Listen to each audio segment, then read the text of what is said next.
كان من أبرز الأسماء في ديوان السلطان سيدي محمد بن عبد الله. قاد مهام دبلوماسية هامة في تركيا، إيطاليا، فرنسا وإنجلترا، إلى جانب دوره الرفيع في تعزيز العلاقات مع الولايات المتحدة.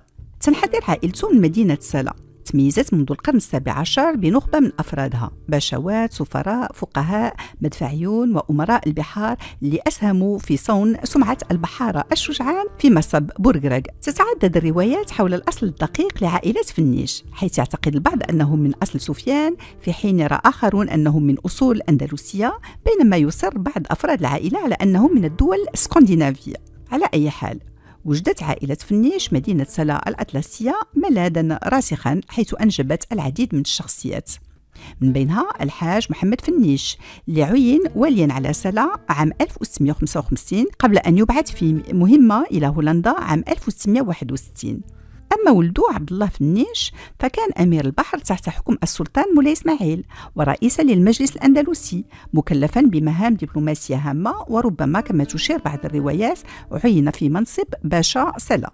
من بين حكام المدينة كذلك كان عبد العزيز فنيش خلال فترة حكم السلطان المولاي إسماعيل. أما ولده عبد الحق فنيش فقد تم تعيينه باشا على سلا من 1738 إلى 1757، وتدل المدينة بإعادة ترميم أسوارها القديمة وبناء برج باب سبتة.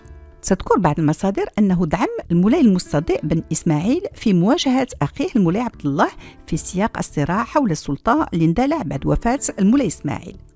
رغم ذلك ظل عبد الحق فنيش في منصب باشا المدينة بعد تولي السلطان المولاي عبد الله الحكم، إلا أنه استمر في التمرد، مما أثر غضب السلطان، خاصة بعد ارتكاب جريمة ضد أحد الأفراد من عائلة الزنيبر، مما أدى إلى سجنه ومصادرة ممتلكاته. ابن هذا الباشا هو الطاهر بن عبد الحق فنيش.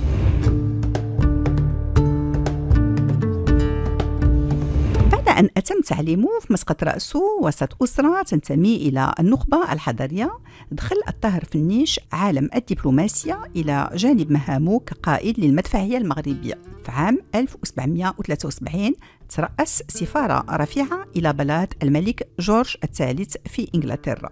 حول هذه السفارة يمكننا أن نقرأ في مراسلات القنصل لويس شانيه بأنه ذهب إلى لندن بصفة سفيرا حاملا هدية للملك الإنجليزي، وعاد مع عدة مدافع وقذائف وأشياء أخرى. تظل سفارته الأكثر شهرة هي تلك التي قام بها في عام 1777 إلى فرساي باسم السلطان سيدي محمد بن عبد الله.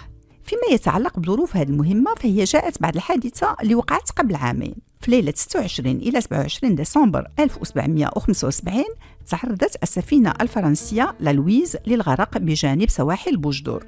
كتب دكتور ماكسيم غوسيل بأنها سفينة نونتية بوزن 70 طن تم استئجارها لصالح السيد بوفيه اللي كان يزاول تجارة العبيد جالبا إياهم من أنغولا. يمكننا قراءة تفاصيل هذه الحادثة والتموجات الدبلوماسية اللي ثلاثها في مجلة هيسبريس موضة، بحيث ذكر أن القبطان و20 من أفراد الطاقم تمكنوا من الوصول إلى الشاطئ، لكن تم أسرهم من قبل سكان المنطقة وبيعهم عدة مرات كعبيد. في أبريل 1776 علم القنصل الفرنسي في المغرب لويس شانيه بالحادث، وتبين له أن الناجين كانوا في حالة مزرية على ضفاف وادي نون، فطلب من السلطان سيدي محمد بن عبد الله التدخل لصالح مواطنيه. في سياق نفس الأحداث يوضح ماكسيم غوسيل قائلا: بمجرد أن تأكد من جنسية السفينة الغارقة وبموجب معاهدة 1767 قام لويس شانيه بإبلاغ السلطان المغربي سيدي محمد بن عبد الله مطالبا إياه بالبحث عن الناجين وإنقاذهم،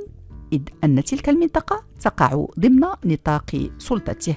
بذلك تمكن السلطان من تحريرهم وأقامهم في الملاح بمراكش، ومن ثم رغبة منه في استبدالهم بمغاربة أسرى على سفن مالطا بعث إلى فرنسا بمبعوثه الطاهر بن عبد الحق فنيش. في أكتوبر 1778 أبحر سفيرنا من طنجة.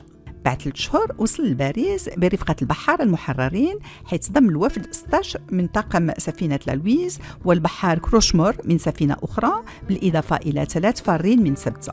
ولم ينسى تقديم الهدية المتمثلة في 6 خيول للملك لويس السادس عشر اللي استقبل الدبلوماسي المغربي حاملا رسالة ملكية في جلسة رسمية في 22 يناير في فرساي. ما أثار الجدل في الأوساط الحكومية والصالونات الباريزية بدلاً من التركيز على مصير الأسرى وشروط التبادل، كان الصيغة اللي وردت في الرسالة الشريفة، حيث تم مخاطبة لويس السادس عشر برئيس الفرنسيين بدلاً من إمبراطور فرنسا. وقد تم تعديل هذا الاتفاق المشترك لتصبح الصياغة أعظم المسيحيين إمبراطور فرنسا، بينما كان السلطان يحمل ألقاب وخصائص أعظم المسلمين إمبراطور المغرب.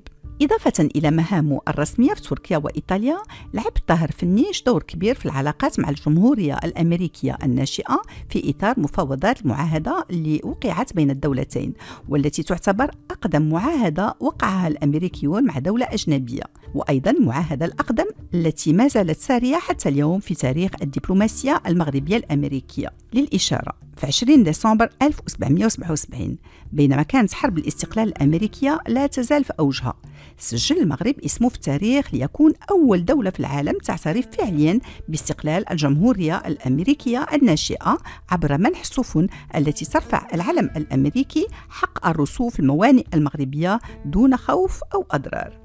أمام أهمية هذا الاعتراف سواء من الناحية الرمزية أو الاستراتيجية، تم تعيين المبعوث الأمريكي توماس باركلي للتفاوض على شروط معاهدة الصداقة مع المغرب. في يونيو 1786 وصل لمراكش، حيث استقبلوا ممثل السلطان طاهر بن عبد الحق فنيش، وبدات المفاوضات اللي انتهت بصياغة مواد المعاهدة باللغة العربية اللي ختمها السلطان بالخاتم الملكي في 23 يونيو. تم تسليم المعاهدة المترجمة إلى الإنجليزية إلى توماس باركلي في 28 يونيو، ثم تم إرسالها إلى توماس جيفرسون اللي وقع عليها في باريس في 1 يناير 1787، ثم إلى جون آدامز اللي وقع أيضا في لندن قبل أن يتم التصديق عليها في 18 يوليو 1787 من قبل الكونغرس.